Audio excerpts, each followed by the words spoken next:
이 시간 성경 말씀 봅니다. 창세기 1장 9절에서 13절까지 한 절씩 교독하는 시간 갖겠습니다. 성경 창세기 1장 9절에서 13절까지 우리 한 절씩 교독하겠습니다. 9절 제가 먼저 봅니다.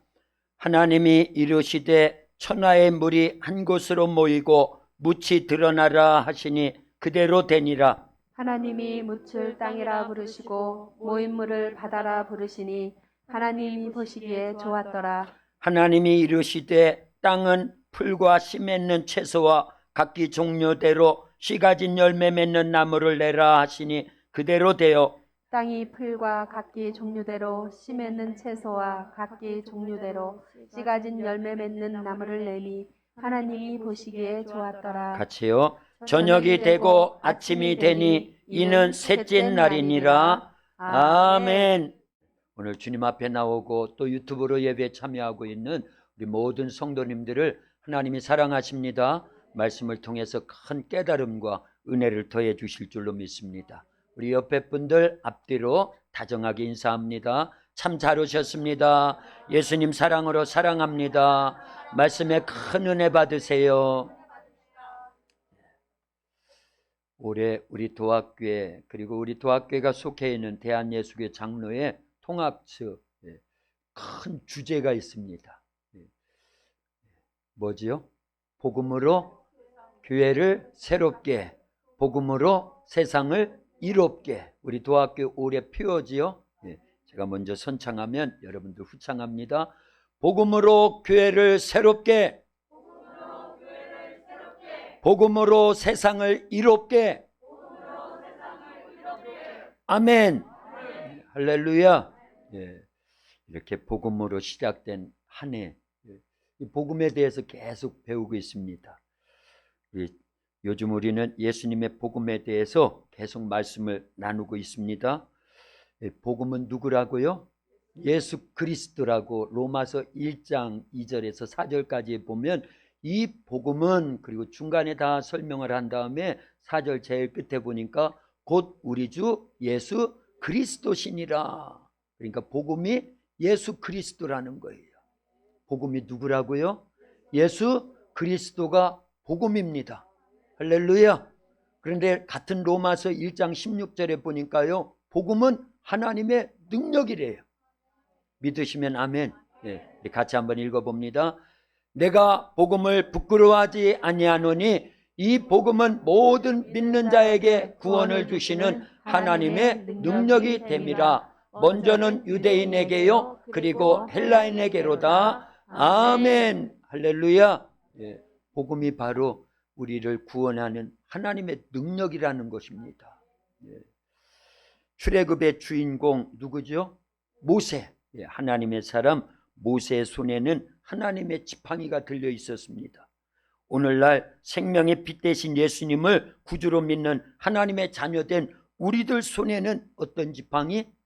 복음의 지팡이가 들려져 있는 줄로 믿습니다.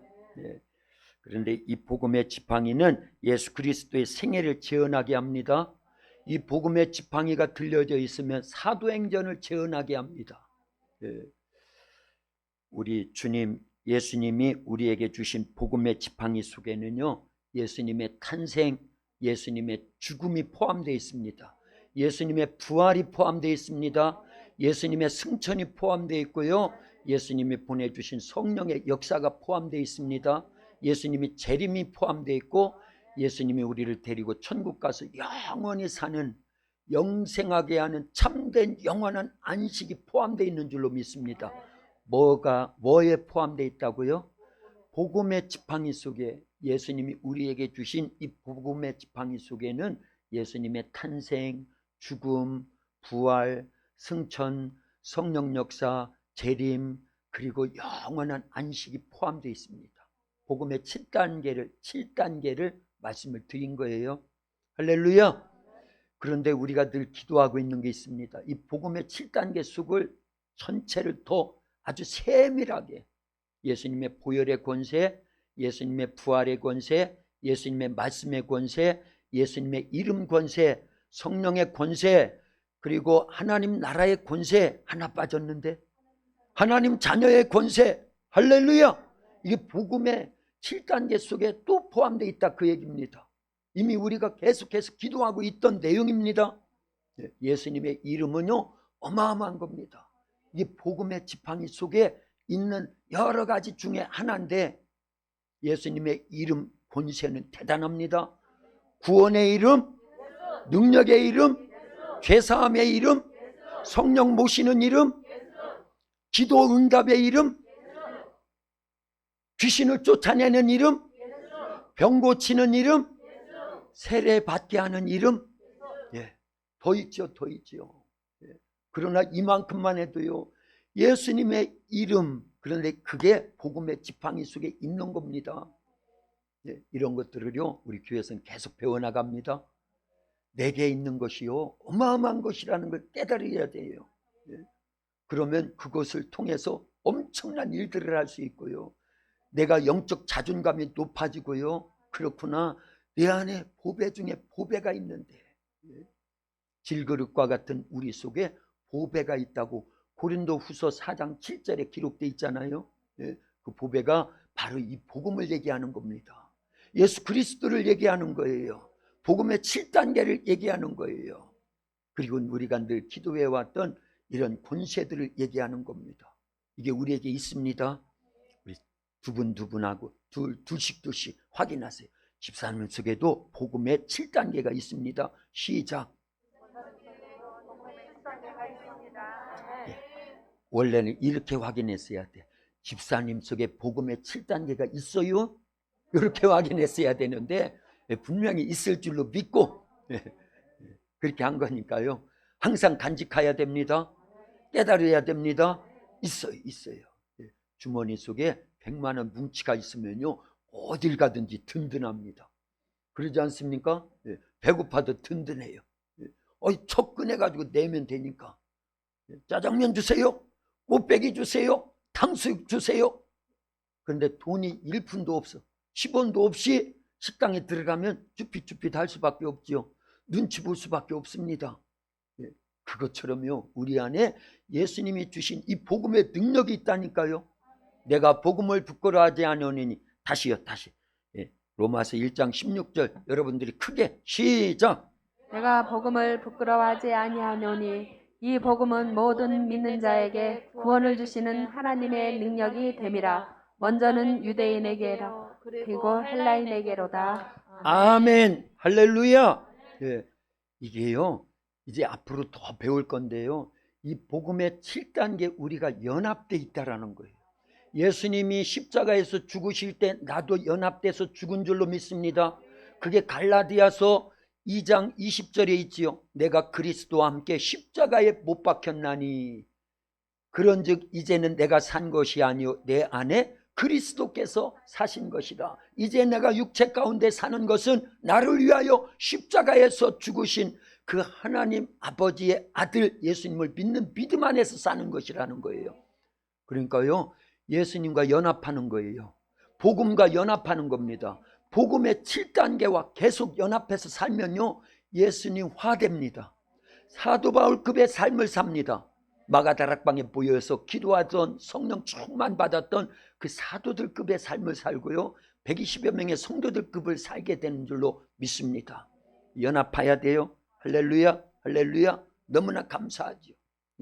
놀라운 역사입니다. 로마서 6장 5절에 보면 이런 말씀이 있어요. 같이 읽습니다. 로마서 6장 5절 말씀이요. 만일 우리가 그의 죽으심과 같은 모양으로 연합한 자가 되었으면 또한 그의 부활과 같은 모양으로 연합한 자도 되리라. 아멘. 할렐루야. 연합해야 돼요. 누구와 연합해야 돼요? 예수님하고 연합해야 됩니다. 이게요 이제는 복음에 우리가 딱 붙어 사는 거는 마찬가지예요. 예수님을 믿는다라는 건 내 안에 누구를 모셨다라는 거예요? 예수님을 나의 구주로 모셨다라는 겁니다. 보세요. 예수님을 믿는다라는 거 예수님하고 연합되어 있다. 예수님이 내 안에 계신다. 그런데 아주 구체적이어야 돼요. 예수님이 죽으실 때 나도 함께 죽은 겁니다. 예수님이 부활하실 때 나도 함께 부활한 거예요. 제 말이 아니고 로마서 6장 5절에서 사도 바울이 저렇게 밝히더라 그 얘기예요. 만일 우리가 그의 죽으심과 같은 모양으로 연합하여 죽었으면 그 얘기지요. 또한 그의 부활과 같은 모양으로 연합하여 뭐 한다는 거예요? 부활한다라는 거예요. 다시 산다는 겁니다. 할렐루야. 그래서 예수님의 탄생에 연합해야 돼요. 예수님의 죽음에 연합해야 됩니다. 예수님의 부활에 연합해야 돼요. 예수님의 승천에 같이 연합해야 돼요. 예수님의 재림에 다시 연합해야 됩니다. 우리도요. 예수님이 보내주신 성령에 의해서 이 모든 것들이 이루어지고 있는 줄로 믿습니다. 이미 이루어졌어요. 예수화된 줄로 믿습니다. 그 농도가 짙어져야 됩니다. 그게 믿음이에요. 우린 그렇게 발전적인 신앙생활이 지속되어 나갈 줄로 믿습니다. 요즘 계속 복음에 대해서 배운다고 그랬지요. 자, 보세요. 사람이 집을 지을 때 제일 먼저 해야 될 게 뭘까요? 설계도. 김나영 권사님은 그거보다 10배로 크게 다시 할 테니까 크게 대답해요. 사람이 집을 지을 때 제일 먼저 해야 될 것이 뭐라고요? 설계도예요. 설계도. 설계도 없이 집을 지면 엉터리입니다. 아니 하우스 정도 아니면 그냥 이 조립식으로 조그마한 5평짜리 이런 집을 지을 때는 설계도 없어도 지을 수 있어요. 그런데 10층짜리 이 아파트를 짓는다든가 100층짜리 고층 빌딩을 짓는데 설계도 없어도 지을 수 있어요? 없어요? 없습니다. 그러면요 그건 부실공사예요. 설계도가 철저해야 됩니다. 하물며 하나님 아버지께서 온 세상 만물을 창조하실 때 설계도가 있었다 없었다? 있었다라는 거예요. 근데 그 설계도는요 골로새서 1장 16절 17절에 보면은 이렇게 말씀하고 있습니다. 골로새서 1장 16절 17절, 제가 16절 여러분들이 17절 읽습니다. 만물이 그에게서 창조되되 하늘과 땅에서 보이는 것들과 보이지 않는 것들과 혹은 왕권들이나 주권들이나 통치자들이나 권세들이나 만물이 다 그로 말미암고 그를 위하여 창조되었고 또한 그가 만물보다 먼저 계시고 만물이 그 안에 함께 섰느니라. 아멘. 자 보세요. 저 말씀 계속 띄워놓고요. 하나님께서 창세기 1장에 보면은 땅이 혼돈하고 공허하며 흑암이 깊음 중에 있는 세상이 깜깜한 무질서 속에다 공허한 속에다가 하나님이 계속 첫째 날 빛을 만드시고 둘째 날 궁창을 만드시고 셋째 날 묻이 드러나게 해가지고 식물들을 쫙 만들어내시고 넷째 날은요 해와 달과 별들을 만들어내시 이렇게 하루하루 순서에 의해 가지고 하나님이 계속 만들어내십니다. 이게 설계도가 있었다라는 걸 알려드립니다. 무슨 설계도가 있었느냐 할 때요 저기 있어요. 골로새서 1장 16절 17절을 잘 보면은요 다시 읽습니다. 16절에 17절까지요 하나님의 설계도예요. 창세기 1장을 위해서 저런 설계도가 있었다 그 얘기입니다. 그리고 성경 전체의 설계도입니다. 누구를 위해서? 그리스도를 위해서. 누구에 의해서? 그리스도를 위해서. 누구의 것으로? 그리스도의 것으로. 그게 여기에 포함되어 있어요. 그런 의미로 읽어보면 이제는 드러날 겁니다. 깨달아질 겁니다. 같이 읽습니다. 시작. 만물이 그에게서 창조되되 하늘과 땅에서 보이는 것들과 보이지 않는 것들과 혹은 왕권들이나 주권들이나 통치자들이나 권세들이나 만물이 다 그로 말미암고 그를 위하여 창조되었고 또한 그가 만물보다 먼저 계시고 만물이 그 안에서 함께 섰느니라. 아멘. 하나님이 우주 만물을 창조하시는데요. 누구를 위해서?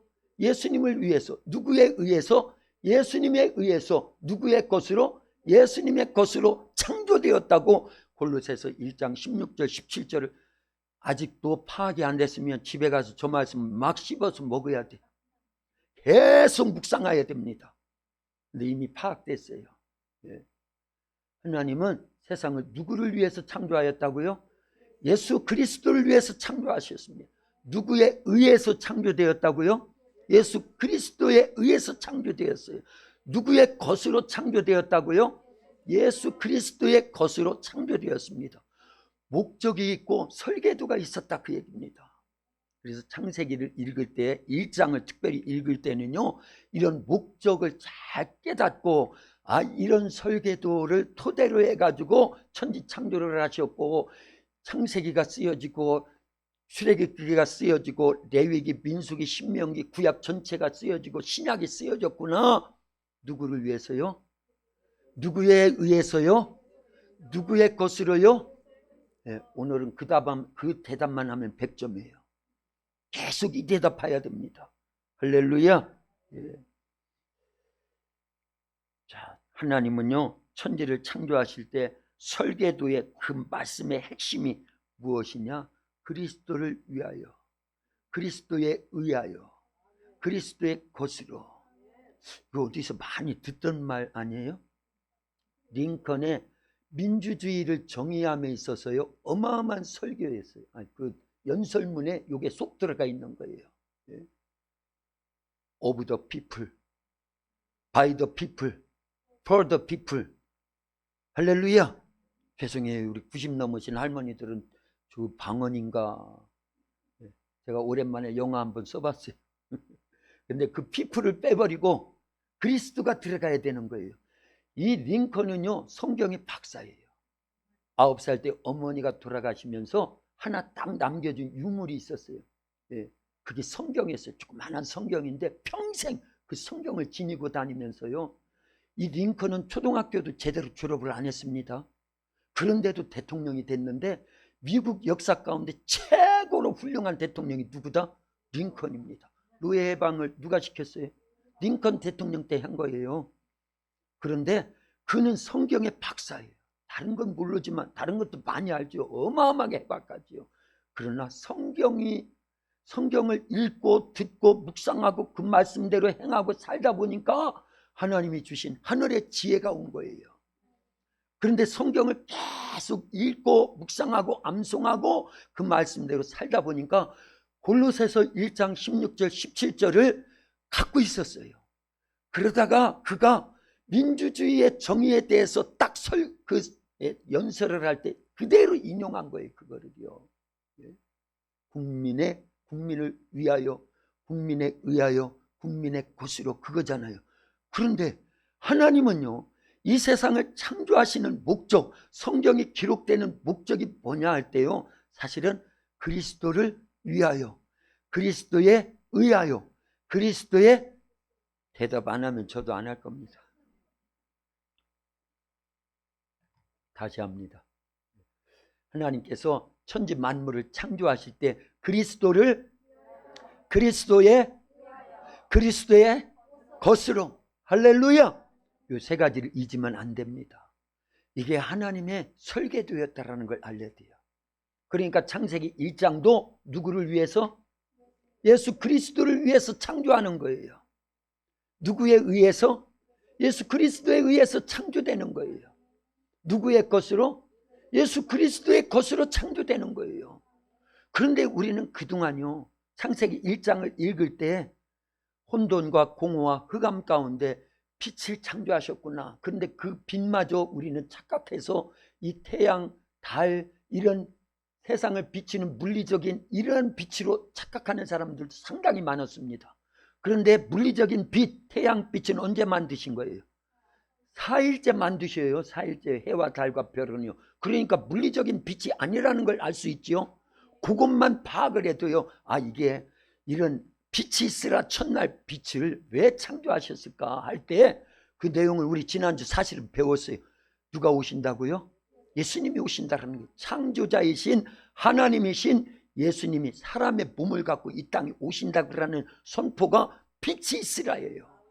그러니까 처음부터 예수님을 위해서, 예수님에 의해서, 예수님의 것으로 창조가 되고 있다는 걸 알려야 됩니다. 그러니까 창세기 1장을 볼 때요, 우리는요 크게 최소한 두 가지로 보여야 된다는 걸 알 수 있습니다. 원래 늘 읽고 알았던 그대로 첫째 날부터 6일 동안 하나님이 없던 것들을 다 창조해 내셨다. 그거 맞습니다. 근데 그렇게만 보면 유치원생이에요. 이제부터는. 그 안에 뭐가 있었다? 진짜 목적은요? 진짜 설계도는요? 예수 그리스도를 통한 복음이 들어있다는 걸 알려야 됩니다. 그거 설명하려고 창조한 거예요. 예수님 설명하려고요. 할렐루야. 예수님이 그리스도이십니다. 예수 그리스도는 복음입니다.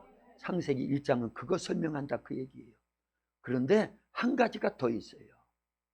그거는 나중에 훨씬 더 여러분들이요 계속 이런 말씀들을 듣고 정리가 딱 되면 그것도 설명을 해드릴게요. 예수님을 믿고 구원받은 우리 성도들의 영적 현상이 창세기 1장에 그대로 들어져 있습니다. 예수와 돼버려야 되는 것을 말씀하고 있다 그 얘기입니다. 그래서 아까 얘기했죠. 누구와 연합해야 된다? 무엇으로 연합해야 된다? 예수님의 탄생부터 예수님이 우리를 데리고 천국 가서 영원히 사는 7단계 복음에 연합해버리는 거예요. 그거 설명하려고 한 거예요. 할렐루야. 그 복선이 깔려 있는 거지요. 그냥 창조로만이 아니라 그 속에 창조의 사건 속에다 예수님의 복음을 집어넣고 그 속에다 우리가 어떻게 신앙생활을 해야 되는 것이 참된 신앙생활이고 구원인지를 거기다 집어넣었다 그 얘기입니다. 그 복잡한 것 같지만 핵심입니다. 자, 옷을 입을 때요 여러 단추들이 있습니다. 첫 단추를 잘 꿰야 나머지도 잘 입는 거예요. 집에 들어갈 때 첫 대문을 잘 열고 들어가야 정상적인 거예요. 담을 넘으면 뭐예요? 도둑놈이에요. 비정상적인 겁니다. 그것처럼 성경을 여는 복음의 첫 단추가 뭐라고요? 창세기 1장입니다. 그러니까 처음부터 하나님은요 창세기 1장 1절부터요 요한계시록 22장 전체 성경 전체에다가 사실 뭘 집어넣었다? 복음을 집어넣었다. 복음은 누구라고요? 그러니까 우리 교회에서도 계속 설교한 내용이잖아요. 성경 전체는 누구에 대한 말씀? 예수님에 대한 말씀. 그런데 그걸 한 단계 더 들어가 가지고 예수님의 뭐에 대한 말씀? 예수님의 복음에 대한 말씀. 예수님의 복음은 몇 단계? 7단계로 되어 있다. 여기까지만 알아도요 저와 여러분들은 신앙생활을요 어마어마하게 잘할 수 있는 그 틀이 형성이 된 줄로 믿습니다. 어렵지 않죠? 굉장히 쉽죠? 할렐루야죠? 감사해야 돼요. 하나님께 영광의 박수. 자, 성경은 왜 써졌다고요? 그리스도를 위하여. 창세기 1장뿐만이 아니라 성경 전체의 설계도에 핵심 키워드가 있어요. 사도 바울이 그걸 찾은 거예요. 기도하다가 삼층천에 올라가 가지고 하나님이 그걸 다 가르쳐 주신 겁니다. 삼층천은 어디에 있죠?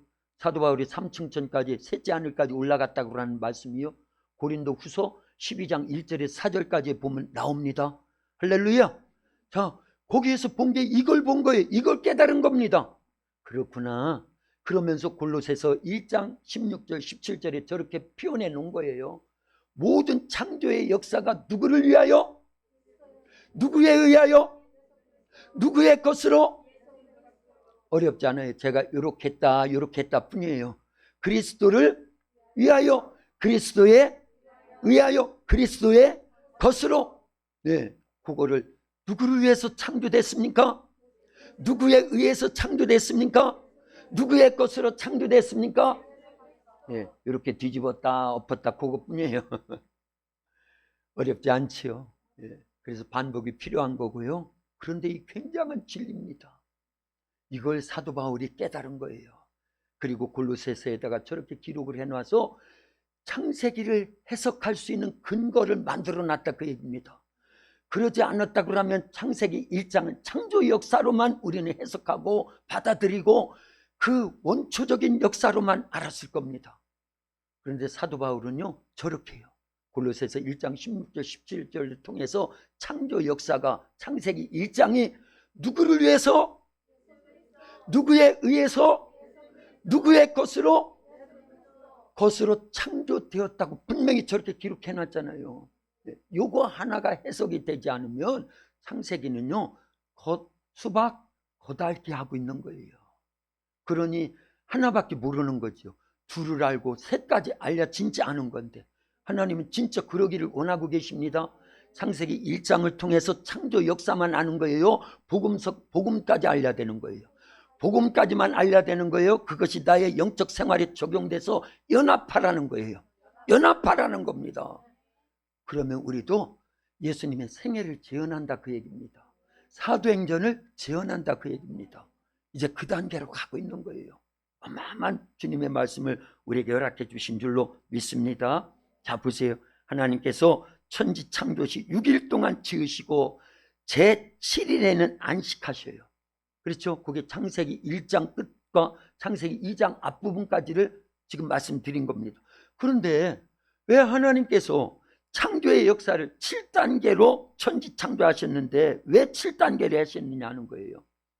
아니 그냥 20단계로 한다든가 30단계로 한다든가 아니면 한꺼번에 그냥 다 있어라 말씀하셔도 될까요? 안 될까요? 하나님은 전지전능하신 하나님이시기 때문에 얼마든지 그렇게 하실 수 있습니다. 그런데 하나님은요, 이 모든 것들이 하나님은 천지를 창조하실 때 따라서 합니다. 그리스도를 위하여, 그리스도에 의하여, 그리스도의 것으로. 이 말씀이 키워드거든요. 핵심 단어다 그 얘기입니다. 성경을 여는 그 엄청난 분량의 성경을 깨닫게 하는 아주 열쇠 키워드예요. 알아야 되죠. 그런데 이미 다 배웠어요.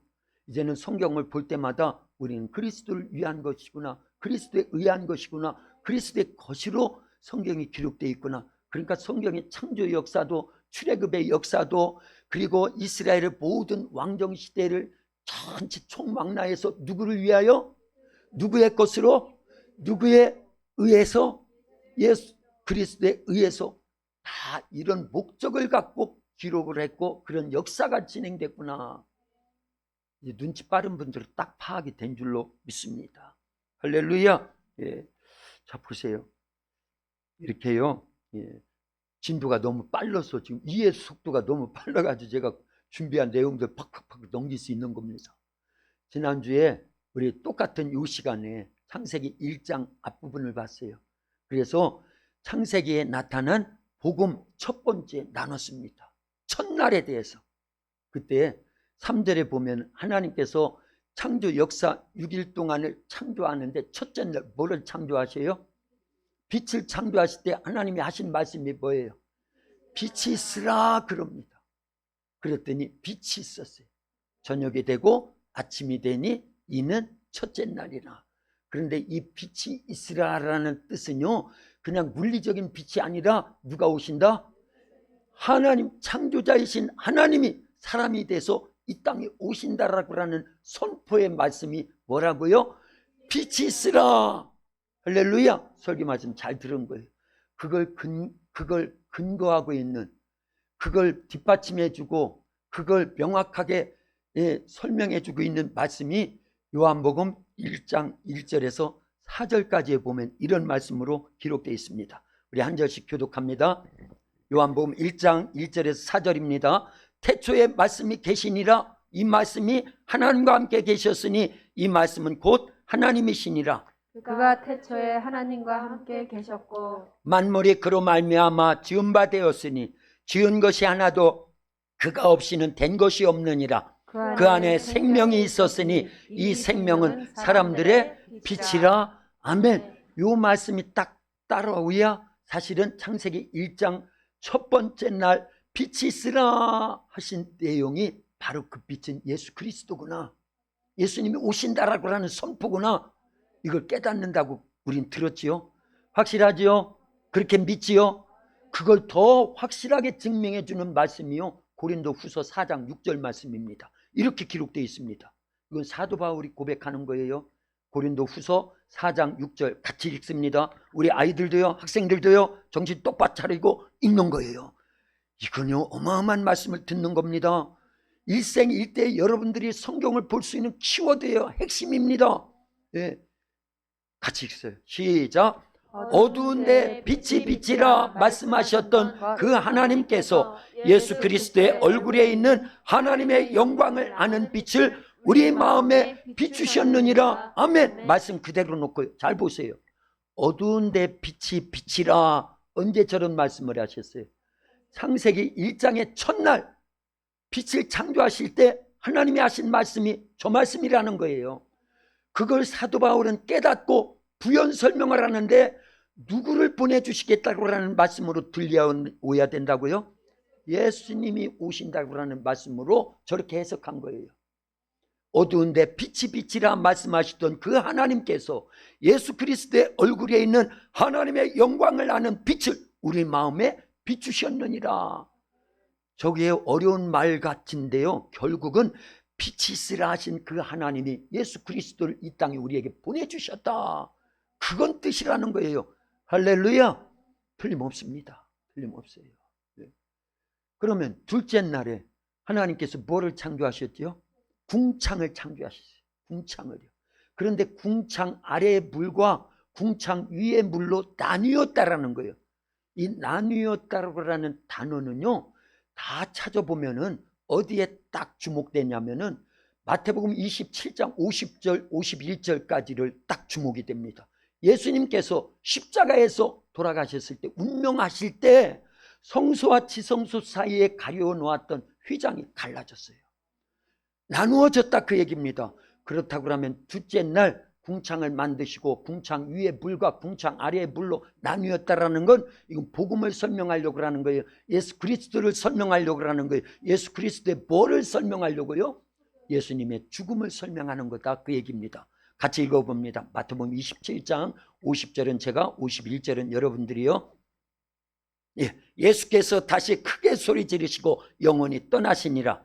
이에 성소 휘장이 위로부터 아래까지 찢어져 둘이 되고 땅이 진동하여 바다가 터지고. 아멘. 틀림없어요. 여러분들은 계속 이런 말씀을 들을 겁니다. 그렇다고 하면요, 창세기의 1장의 창조 역사가 다 예수 그리스도를 위하여, 예수 그리스도에 의하여, 예수 그리스도의 것으로 창조되었다고 하면 첫째 날이 예수님의 탄생, 예수님, 둘째 날은 예수님의 죽음. 그럼 오늘 읽은 본문 예수님의 부활을 말씀한다, 그 얘기입니다. 할렐루야. 본문을 다시 한번 봅니다. 본문이요, 진짜 그런지 오늘 본문 9절에서 13절까지인데 같이 한 절씩 교독합니다. 9절 제가요. 하나님이 이르시되 천하의 물이 한 곳으로 모이고 묻이 드러나라 하시니 그대로 되니라. 하나님이 땅을 땅이라 부르시고 모인 물을 바다라 부르시니 하나님이 보시기에 좋았더라. 하나님이 이르시되 땅은 풀과 씨 맺는 채소와 각기 종류대로 씨 가진 열매 맺는 나무를 내라 하시니 그대로 되어 땅이 풀과 각기 종류대로 씨 맺는 채소와 각기 종류대로 씨 가진 열매 맺는 나무를 내니 하나님이 보시기에 좋았더라. 같이요. 저녁이 되고 아침이 되니 이는 셋째 날이니라. 아멘. 아니, 셋째 날 하나님 뭐를 창조하셔요?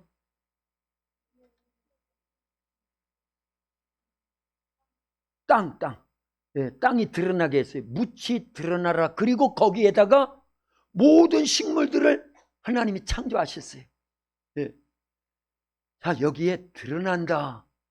이거요, 여러분들은 지금 이게 여기에서는 절대 여러분들은 아무리 봐도 예수님의 부활하고는 아무 상관이 없는 것처럼 여겨질 겁니다. 그런데 셋째 날 잘 보니까 하나님께서 그 물이 한 곳으로 다 모이라고 그래요. 그죠? 9절 보세요. 하나님이 이르시되 천하의 물이 한 곳으로 모이고 뭐가 드러나라? 묻이 드러나라 하시니 그대로 되니라. 여기 보세요. 물이 꽉 차 있었다는 걸 알 수 있죠. 그런데 셋째 날 하나님이 그 물이 한 곳으로 다 모이고 묻이 드러나라, 땅이 드러나라. 그러니까 물속에서요 땅이 쫙 올라오는 것처럼 쫙. 이거 어디서 많이 이게 연상이 되지 않습니까? 마태복음 3장 13절에서 17절까지를 보면은요, 예수님께서 세례 요한으로부터 물 세례를 받습니다. 자, 물 세례라는 거 침례예요. 요단강에 예수님이 세례 요한으로부터 침례 세례를 받을 때 일단 어떻게 돼야 돼요? 물속에 푹 들어가 있어야 됩니다. 계속 있으면 어떻게 돼요? 죽습니다. 그런데 거기서 나오는 거예요. 이 묻이 드러나라 한 말씀은요, 예수님이 세례 받으심을 말씀하는 겁니다. 세례라는 건 두 단어가 항상 포함되어야 돼요. 죽음과 부활입니다. 물속에 들어가는 거는 죽음, 옛사람, 옛성품 예수님 믿기 전에 나의 이런 죄된 이 속성들이 다 죽는 걸 얘기하는 거예요. 그런 다음에 물에서 올라오는 건요, 다시 사는 거, 부활을 얘기하는 거예요. 그 세례를 받았다라는 건 갈라디아서 2장 20절이 적용됐다라는 거예요. 내가 그리스도와 함께 십자가에 못 박혔나니 이제는 내가 산 것이 아니요 내 안에 그리스도께서 사신 것이라. 이게 세례의 근본입니다. 중요한 거예요. 그래서 옛사람은 죽고 예수님 안에서 새롭게 태어났다. 이게 세례거든요. 그런데 예수님은 죄가 있어요, 없어요? 없는데도 세례를 받으셨다라는 건 바로 부활을 얘기하는 거예요. 앞으로 나는 이렇게 세상에 있는 모든 아담 이후에 범죄한 인류의 죄를 다 짊어지고 한번 죽을 것이고 죄가 없음을 증명하기 위해서 부활할 것이다. 이게 예수님이 마태복음 3장 13절에서 17절까지의 세례 받은 내용이다, 그 얘기입니다. 뭘 얘기했다고요? 부활을 얘기한 겁니다. 그 내용을 읽어봅니다. 한 절씩요. 마태복음 3장 13절에서 17절까지 이렇게 기록되어 있어요. 13절 제가 이때에 예수께서 갈릴리로부터 요단강에 이르러 요한에게 세례를 받으려 하시니 요한이 말려 이르되 내가 당신에게서 세례를 받아야 할 터인데 당신이 내게로 오시나이까. 예수께서 대답하여 이르시되 이제 허락하라. 우리가 이와 같이 하여 모든 의를 이루는 것이 합당하니라 하시니 이에 요한이 허락하는지라. 예수께서 세례를 받으시고 곧 물에서 올라오실새 하늘이 열리고 하나님의 성령이 비둘기같이 내려 자기 위에 임하심을 보시더니 같이요. 하늘로부터 소리가 있어 말씀하시되 이는 내 사랑하는 아들이요 내 기뻐하는 자라 하시니라. 아멘. 16절로 저기 보세요. 예수님께서 세례를 받으시고 그 물에서 올라오실새, 이게 묻이 드러나라 이런 뜻입니다. 올라오실새. 자, 이스라엘 백성들은요 애굽에서 나올 때 무교병을 먹었습니다. 그런데 그 절기를 계속 지키라는 거예요. 대대손손 지키라는 겁니다. 6월절 무교절을 지키라는 거예요. 그런데 이스라엘의 이 무교절을 지킬 때요 그들이 먹는 떡이 있어요. 발효되지 않은 떡을 무슨 떡이라고 한다고요? 무교병이라는 거예요. 무교병. 그런데 이 무교병을요, 이 무교병은 딱딱해집니다. 금방 딱딱해져요. 왜냐하면 이게 발효되지 않았기 때문에. 그래서 딱딱해지지 않게 하기 위해서 땅에다 묻습니다. 3일 동안 묻어둔대요. 그리고는 붓으로요 그 묻어둔 떡, 빵을 찾기 위해서 흙을요 싹싹싹싹 뭘로 쓸은다고요? 붓으로요. 붓으로 싹싹싹싹 쓸다 보면은 하얀 보자기에 쌓여있는 그 떡, 무교병이 보인다, 그 얘기예요. 이때 그들이 외치는 말이 있어요. 뭐라고 외치냐면 드러났다. 우리는 한번 처음 듣는 얘기죠. 예. 그런데 무교절에 그들은 그렇게 했다라는 거예요. 3일 동안 무교병 떡을 땅에다 묻어놓고 보자기에 싸가지고 하얀 보자기에 싸서 왜 싼다고요? 왜 묻어둔다고요? 딱딱해지지 말라고, 굳지 말라고 묻어두고 3일째 꺼내서 먹어야 되는데 그러기 위해서 붓으로요 그걸 살살살살 쓸어서 하얀 보자기가 딱 나올 때 그때 뭐라고 외친다고요? 드러났다. 그 단어가 바로 하나님께서 창조 세계 속에서, 창조 역사 속에서 셋째 날 모든 물은 한 곳으로 모여라. 그러면 뭐가 드러난다고요? 묻이 드러나리라 한 말씀이 그때 한 말씀하고 단어가 똑같다라는 거예요. 근데 그 단어가 오늘 이와 같이 마태복음 3장 16절에 예수께서 세례를 받으시고 그 물에서 올라오실새, 왜 넘겼냐? 올라오실새. 예, 그 단어가 똑같은 의미다, 그 얘기예요. 그래서 창세기 1장에 셋째 날 하나님께서 이렇게요, 물론 식물을 만드시는데 그 앞에 묻이 드러나게 하신 것은 예수 그리스도의 죽으심과 함께 예수님의 부활을 말씀하시기 위해서 이런 셋째 날 이렇게 모든 물은 한 곳으로 모여라. 그리고 묻이 드러나게 하셨다고라는 셋째 날의 창조 역사 속에 예수님의 복음 무엇이 들어가 있다고요? 예수님의 부활 사건이 이미 복음으로 들어가 있다는 사실을 알려야 됩니다. 깨달았으면 아멘. 더 크게 아멘. 할렐루야. 예, 오늘은 여기까지인데요. 이따 오후 시간에는요, 창세기에 나타난 복음 네 번째, 넷째 날. 한번 잘 생각해 보세요. 첫째 날은 예수님의 탄생이에요. 둘째 날은요, 예수님의 죽음입니다. 셋째 날 묻히 드러난 것이 예수님이 세례받고 올라오시는 상황. 무덤에 3일 동안 갇혀 있었는데 무덤 문을 열어버리시고 예수님이 부활하시잖아요. 똑같은 겁니다. 드러나시는 거예요. 그거 얘기하는 겁니다. 그랬다고 하면 넷째 날 하나님께서 실제적으로 이 넷째 날 하나님이 천지 창조 속에 뭘 창조하세요? 해와 달과 별을 창조하십니다. 그건 복음의 7단계 속에 예수님의 무슨 사건? 승천 사건을 얘기한다, 그 얘기입니다. 그거 이따가 말씀드릴게요. 기도합니다. 하나님 감사합니다. 하나님께서 우리에게 이와 같은 예수님이 복음임을, 복음의 7단계에 대해서, 그리고 우리가 창조 역사 속에 이미 하나님께서 예수 그리스도를 위하여, 예수 그리스도에 의하여, 예수 그리스도의 것으로 창조하셨기에 예수님의 복음이 다 들어가 있었고, 그것과 우리가 연합될 때 우리가 예수님의 생애를 재현하고 사도행전을 재현하며 모세의 손에 들려있던 복음의 지팡이, 그 하나님의 지팡이보다도 더 강력한 복음의 지팡이가 우리 안에 있음을 확인할 수 있도록 역사해 주시오니 감사합니다.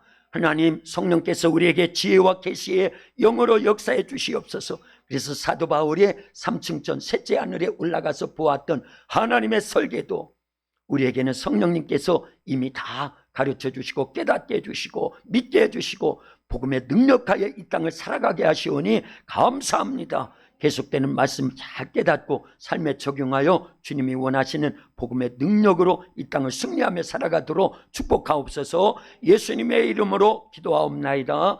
아멘.